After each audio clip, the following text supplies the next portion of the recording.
प्रेम शुक्ला। देखिए, इन्होंने जुनैद नासिर सबका नाम ले लिया, लेकिन 2019 के बाद जो गौ तस्कर है उन्होंने 20 लोगों की हत्या की। नंद किशोर यादव बिहार में समस्तीपुर में सब इंस्पेक्टर की हत्या काऊ स्मगलर्स ने किया, गौ तस्करों ने किया। आज तक किसी कांग्रेसी के मुंह से, कमरुज्जमा समेत किसी कांग्रेसी ने गौ तस्करों के हाथों 2019 के बाद 20 लोगों की हत्या की गई है जो गौ तस्करों से गौ बचाने गए थे। नंद किशोर यादव सब इंस्पेक्टर समस्तीपुर, कभी इन्होंने नाम लिया उनका? कभी नाम नहीं लेंगे। और विश्व हिंदू परिषद ने 165 ऐसे लोगों की सूची जारी की है जिनकी हत्या मुस्लिम गौ तस्करों ने की। इन्होंने आज तक कभी जो है ऐसे गौ तस्करों के खिलाफ कमरुज्जमा समेत किसी भी कांग्रेसी ने, किसी भी सेकुलर ने, ना अनुराग भदौरिया उनका नाम लेंगे, ना सीपीआई सीपीएम का कोई व्यक्ति नाम लेगा, बाकी किसी दल का कोई व्यक्ति नाम नहीं लेता है। इसके लिए जो है ये कितने बड़े सांप्रदायिक हैं, इनकी विकृत सांप्रदायिकता आपके सामने है। इनसे कहिए पहले माफी मांगे उनके लिए जिनकी हत्या गौ तस्करों ने की है, और जिनका नाम मोनू मानेसर का ले रहे हो, गौ तस्करों से रक्षा करने गए थे। उसमें जो फिर भी अपराध नहीं होना चाहिए, किसी को कानून हाथ में नहीं लेना चाहिए, लेकिन गौ तस्करों ने जिनकी हत्या की उसके लिए कमरुज्जमा आज तक आपके मुंह से एक शब्द ना फूटना आपकी विकृत सांप्रदायिकता का जीवंत प्रमाण है। चलिए अब युवराज आप बोलिए। मैं एक मिनट मैं आधे घंटे से उनके पास नहीं गया हूं, युवराज के पास एक कमेंट नहीं हो पाया। कमल भाई प्लीज, मैं रिक्वेस्ट करता हूं, मेरे को आगे बढ़ना पड़ेगा। संजय जी भी हैं, उनके पास भी अनुराग भाई आ रहा हूं। Yuvraj, brand Modi on stake, brand Modi at stake, मतलब अगर राजस्थान जीत गए तो ब्रांड मोदी, मध्य प्रदेश जीत गए तो ब्रांड मोदी, और छत्तीसगढ़ हार गए तो फिर ब्रांड मोदी को डेंट हुआ, इसका मतलब जो कमल पूछ रहे हैं? अमन भाई, विपक्ष के पास कभी कोई ना नेता था ना कोई नीति थी। मुझे याद है 2013 में इन्होंने बोला था, मणिशंकर अय्यर साहब ने, कि मोदी प्रधानमंत्री नहीं बन सकता, चाहे तो कार्यालय के बाहर चाय बेचे। तो ये लोगों का एक दिन से सिंगल पॉइंट एजेंडा था कि ये गरीब ओबीसी का नेता, ओबीसी जाति, पिछड़ी जाति से आया व्यक्ति कैसे प्रधानमंत्री बने। तो डे वन से इनका एक ही टारगेट था, सुबह उठो, मोदी को गाली दो, अपनी राजनीति चमकाओ।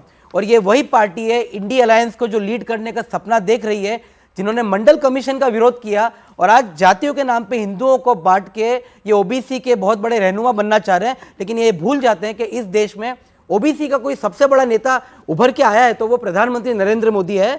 14 का चुनाव हो, सबसिक्वेंट जितने राज्यों के चुनाव हो या 19 का चुनाव हो, इन्होंने हर चुनाव को एक नैरेटिव दिया कि ये मोदी जी का लिटमस टेस्ट है, मोदी का लिटमस टेस्ट है। पर मुझे कभी लगा नहीं कि मोदी जी ने कभी पीछे है या नहीं है। युवराज, है या नहीं है? नहीं, देखिए, मैं राज्यों को चुनाव को 2024 के चुनाव से जोड़ के नहीं देखता, लेकिन अच्छा, एमपी जीते तो क्रेडिट किसको? देखिए, एमपी जीतेगा तो देखिए, आप इन दो चीजों को मिक्स मत करिए अमन भाई। मैं पूछ रहा हूं, मेरी बात सुनिए। एमपी जीते तो किसको क्रेडिट? एमपी जीते तो मोदी जी को क्रेडिट जाएगा, और अगर राजस्थान, वो सॉरी, अगर छत्तीसगढ़ हारे तो जिम्मेदारी किसकी? देखिए, पूरा का पूरा क्रेडिट कभी भी मैं नहीं चाहता कि मैं सेंटर को दूं। देखिए, बीजेपी के पास, आपने मध्य प्रदेश का तो दे दिया, बीजेपी कैडर ओरिएंटेड पार्टी का तो दे दिया आपने Aman ji. BJP cadre oriented party है, उनके पास नेता भी है, नीति भी है, और विश्व के सबसे फेमस में से एक चेहरा। यदि संजय जी, आपसे मेरा एक सवाल है, आपके हिसाब से, क्योंकि आप ग्राउंड पर, आप तमाम टीम गई, आपका एनालिसिस जो भी है एग्जिट पोल के, कोई एक इशू जो आपको लगता है वो डोमिनेटिंग रहा इस पूरे इलेक्शंस में? कोई एक इशू संजय जी आपके हिसाब से अक्रॉस स्टेट्स? नहीं, अगर एक इशू को तलाशने की कोशिश करेंगे, वैसे तो अलग अलग राज्यों में इश्यूज अलग थे और दोनों पार्टियों ने अलग अलग इश्यूज बनाने की कोशिश की। लेकिन अमन, अगर आपकी बात का जवाब देने की कोशिश करूं, अगर कोई एक इशू था तो मुझे लगता है भ्रष्टाचार का मुद्दा, करप्शन का मुद्दा बीजेपी छत्तीसगढ़ में उठा रही थी, बीजेपी राजस्थान में उठाने की कोशिश कर रही थी, कांग्रेस मध्य प्रदेश में उठा रही थी करप्शन का मुद्दा, और कांग्रेस तेलंगाना में भी भ्रष्टाचार के मुद्दे को उठा रही थी। तो पार्टियों के नजरिए से एक मुद्दा जो चारों राज्यों में कहीं ना कहीं इर्द गिर्द घूम घूम के आता था, वो था भ्रष्टाचार का मुद्दा। अब जनता ने इस मुद्दे पर वोट दिया या नहीं दिया, ये तो कल ही हमें पता चला। कास्ट सेंसस, ओबीसी, वो भी एक इशू था। ओबीसी वोट वो सबसे ज्यादा देखा जाएगा, वो उसका क्या स्विंग रहा? ओबीसी वोट, कास्ट सेंसस नहीं, कास्ट सेंसस के मुद्दे को कांग्रेस पार्टी ने जमीन पर लाने की कोशिश की, लेकिन मुझे नहीं लगता है कि इसका कुछ रेजोनेंस था, जनता इसके बारे में कुछ सोच भी रही थी। आप स्टैंड अलोन पूछें अगर जनता से, क्या आप कास्ट सेंसस के समर्थन में, क्या आप चाहते हैं कास्ट सेंसस हो, तो भारी संख्या में लोग कहेंगे हाँ होना चाहिए, उन्हें लगता है चलो अच्छी बात है, गिनती होने में क्या फर्क, क्या एतराज है। लेकिन क्या इस मुद्दे पर लोगों ने वोट दिया? बिल्कुल नहीं। मुझे नहीं लगता कि इस मुद्दे पर कोई जनता वोट दे रही है, क्योंकि उन्हें इस बात का अंदाज नहीं है। उन्हें लगता है गिनती होनी चाहिए, अच्छी बात है, लेकिन गिनती से होगा क्या? जब तक इस बात को कनेक्ट नहीं कर पाएगी पार्टियां कि अगर गिनती हुई तो उससे किसको क्या फायदा मिलेगा, तब जाकर के इस मुद्दे का असर लोगों के वोट देने के निर्णय पर पड़ेगा। Prem Shukla, OBC, caste census, सनातन, आप लोगों की तरफ से करप्शन, डायनेस्टी, परिवारवाद, सारे इश्यूज उठाए गए। कौन सा मुद्दा क्लिक बीजेपी के पक्ष में रहा? मध्य प्रदेश या अगर राजस्थान की बात करें? फिर मैं अनुराग आपके पास आ रहा हूं।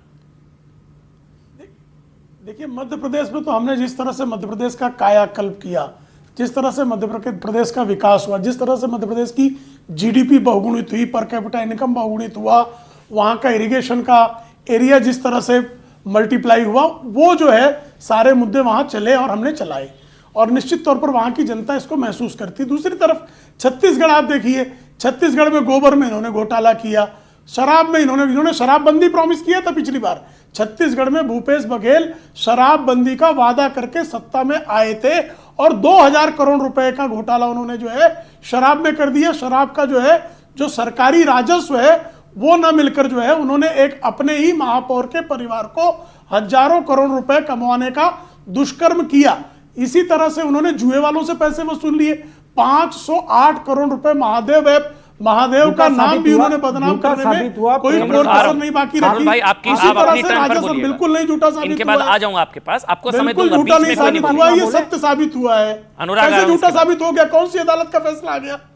कौन सी अदालत का फैसला आ गया बताइए मुझे।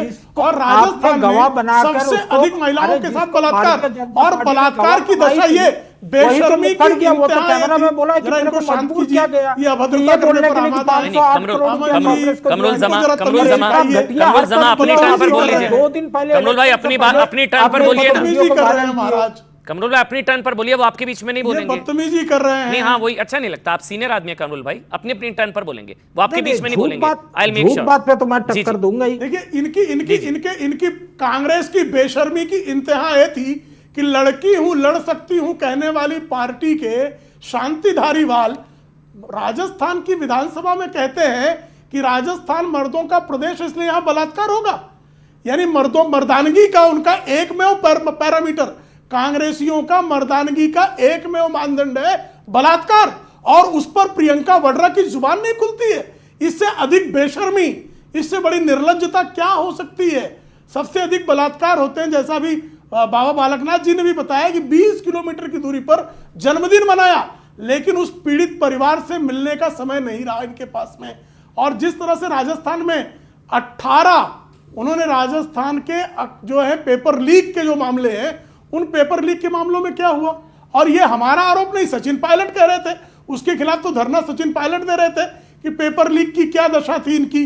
तो जिस तरह का भ्रष्टाचार, जिस तरह का मुस्लिम तुष्टीकरण, जिस तरह के बलात्कारियों को संरक्षण देने का काम राजस्थान में, जिस तरह से भ्रष्टाचार को संरक्षण देने का, पोषित करने का काम छत्तीसगढ़ में हुआ, और मध्य प्रदेश में भी जिस तरह से मोजर बेर का घोटाला हो, स्वयं कमलनाथ के पीए के यहां से 238 करोड़ रुपयों की राशि की बरामदगी क्या सिद्ध कर रही है? आप बताइए, राजस्थान में आपने कितने बेरोजगारों को भत्ता दिया? संविदा कर्मियों को आपने कब कायम किया? आप बता दीजिए। इन्होंने कहा था 4000 रुपए जो है मध्य प्रदेश में बेरोजगारों जो प्रेम शुक्ला बोल रहे हैं, कमरुल भाई आ रहा हूं, पहले अनुराग के पास जाऊंगा, वो बिल्कुल बोल नहीं, एक एक करके सर। अनुराग, जो प्रेम शुक्ला बोल रहे हैं, जब वो बोल रहे थे हम मुस्कुरा रहे थे, अच्छी बात है, लेकिन जो वो बोल रहे हैं क्या गलत है? क्या कांग्रेस का शासनकाल राजस्थान में शानदार रहा? आप ये कहेंगे, मानते हैं कि हाँ कांग्रेस का शासन शानदार रहा और कांग्रेस दोबारा रिपीट होनी चाहिए राजस्थान में? अनुराग भाई अच्छा एक बताइए ईमानदारी से, जब वो महिला के बारे में बात कर रहे थे, महिलाओं के बारे में, तो आपको भी हंसी आ रही होगी ना? माने पार्लियामेंट से 500 मीटर की दूरी पे कोई मंत्री नहीं जा पाया। जो मंत्री हुई अगल बगल में रहते थे, कोई मंत्री उन 2 मेडल जीतने वाली उन हमारी बेटियों के साथ खड़ा नहीं हुआ। वो क्या क्या बातें करते हैं, सोचो आप। पूरा सदन पार्लियामेंट वहीं पे है, सारे एमपी वहीं पे हैं, मंत्री वहीं पे हैं, उनके घर के अगल बगल में। अच्छा, तो एक राजस्थान में मंत्री नहीं गहलोत गया राज उनके शानदार साथ रहा। खड़ा होने के लिए, ठीक। जो देश का सम्मान जीत रहे। अब मैं अपनी बात कर लूं ना, मैं अपनी बात कर लूं, मंत्री कोई जाके साथ नहीं खड़ा हुआ, ये है। दूसरी बात, उत्तर प्रदेश के अंदर में 100 डायल जिसको हम कहते हैं, जो कॉल करो तुरंत आपको सुविधा सर, यूपी में चुनाव नहीं है, वहां पे काम यूपी में चुनाव नहीं है। बच्चियां बेचारे, राजस्थान में गहलोत नहीं, राज महिला समस्या नहीं, महिला की बात शानदार। करें। अरे महिला, अरे यार बोलने नहीं दोगे आप, दिक्कत क्या है? आपने बोलने को बोला तो मुझे बोल लो ना। तो महिलाओं को सवाल बेचारी पूछा वो है। दिवाली के दिन तक कहती रही मेरे 12,000 से 16,000 हमारी तनख्वाह कर दो। वो बेटियां धरने पे बैठी रही, लेकिन किसी के कान में जू रहे का हो, किसी के कान में जू रहे का हो। हम तो बेटियों की बात कर रहे हैं। अगर 4,000 सैलरी बढ़ा देंगे तो क्या हो जाएगा? चलिए, आपका? बेटियों क्या की हो बात, जाएगा? बेटियों उनकी की बात, सैलरी नहीं बढ़ाया। तो राजस्थान में गहलोत राज में बेटी सुरक्षित, हाँ या ना? लक्ष्मी बाहर बैठी, राजस्थान में, क्योंकि आप बेटियों की बात कर रहे हैं अनुराग भदौरिया, क्या राजस्थान में गहलोत राज में बेटियां सुरक्षित है, हाँ या ना?